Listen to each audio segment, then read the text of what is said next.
Hello दोस्तों, नमस्कार। हम हमेशा दूसरों में बुराइयां बड़ी आसानी से खोज लेते हैं, लेकिन स्वयं की बुराई हमें कभी भी नज़र नहीं आती क्योंकि हम साधारण इंसान हैं। लेकिन जो भगवान के सच्चे भक्त होते हैं, जो महापुरुष होते हैं, वो पहले अपने अवगुणों को देखते हैं। ऐसे ही एक युग दृष्टा निर्गुण धारा के परम संत कबीर दास जी ने अपने एक दोहे में कहा है कि बुरा जो देखन मैं चला, बुरा न मिलिया कोई, जो दिल खोजा आपना, मुझसे बुरा न कोई।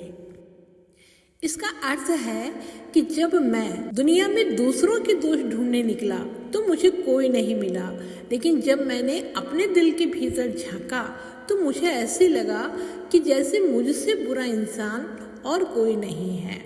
अक्सर होता है कि हम सब दूसरों के गुण दोष ढूंढने में लगे रहते हैं, लेकिन अपनी कमियों की ओर ध्यान ही नहीं दे पाते।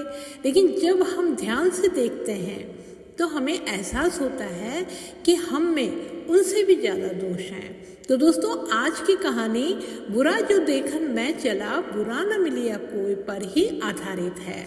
एक बार एक राजा के दरबार में किसी व्यक्ति के क्या क्या गुण और दोष हो सकते हैं, उस पर चर्चा हो रही थी। हर मंत्री अपने ज्ञान और जानकारी के आधार पर किसी इंसान के गुण और दोष के बारे में बता रहा था।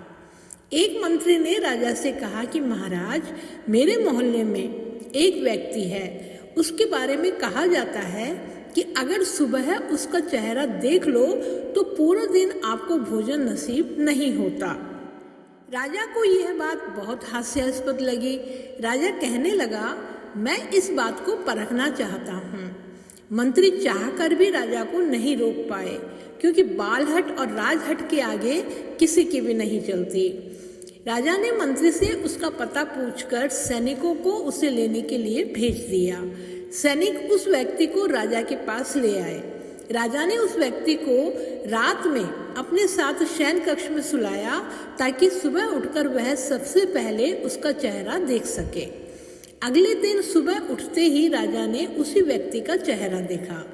राजा अपने दैनिक नित्य कर्म से निवृत्त जैसे ही हुआ तो राजा को समाचार मिला कि किसी दूसरे राज्य का राजदूत किसी विषय में तत्काल आपसे मिलना चाहता है। राजा बिना भोजन किए ही जल्दी से राज दरबार में चला गया। अभी राजा उससे मंत्रणा कर ही रहा था कि कोई नागरिक न्याय की गुहार लगाता हुआ आ गया। ऐसे करते हुए राजा को उस दिन एक के बाद एक जरूरी काम करने पड़े। इससे राजा ने दिन भर भोजन नहीं किया। लेकिन जैसे ही राजा की दृष्टि उस मंत्री पर पड़ी जिसने उस मनहूस व्यक्ति के बारे में बताया था, राजा को स्मरण हो आया कि मैंने तो आज सारा दिन से भोजन ही नहीं किया। राजा ने उस व्यक्ति को उसी क्षण राज दरबार में बुलवाया। राजा कहने लगा कि तुम्हारा चेहरा देखने के कारण मुझे भोजन नहीं मिला, इसलिए मैं तुमको मृत्युदंड की सजा सुनाता हूँ। सजा सुनाने के पश्चात राजा ने उस व्यक्ति से पूछा कि क्या तुम्हारी कोई अंतिम इच्छा है? तो दोस्तों, ध्यान से सुनिएगा उस व्यक्ति ने क्या जवाब दिया। वह व्यक्ति बहुत धैर्य से बोला कि हाँ महाराज, मुझे तो अब मृत्युदंड मिल ही चुका है, लेकिन इससे बुरा और क्या हो सकता है। मरने से पहले मैं आपको एक सच्चाई से रूबरू करवाना चाहता हूँ। मैंने तो आपसे नहीं कहा था कि आप सुबह उठकर मेरा चेहरा देखें, और मेरी इच्छा जाने बिना ही आपने मुझे अपने साथ सोने का आदेश दे दिया। सुबह सबसे पहले जैसे आपने सबसे पहले मेरा चेहरा देखा, वैसे ही मैंने भी आपका चेहरा देखा है। आपको लगता है कि मैं आपके लिए मनहूस हूँ, इसलिए आपको दिन भर भोजन नसीब नहीं हुआ और आपने मुझे मृत्युदंड दे दिया।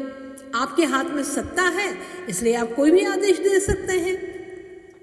लेकिन महाराज, सच्चाई तो ये है कि आप मेरे लिए उससे भी ज़्यादा मनहूस हैं, क्योंकि मेरा चेहरा देखने पर केवल आपको एक दिन भोजन नसीब नहीं हुआ, लेकिन सुबह सुबह आपका चेहरा देखना मेरी मौत का कारण बन गया।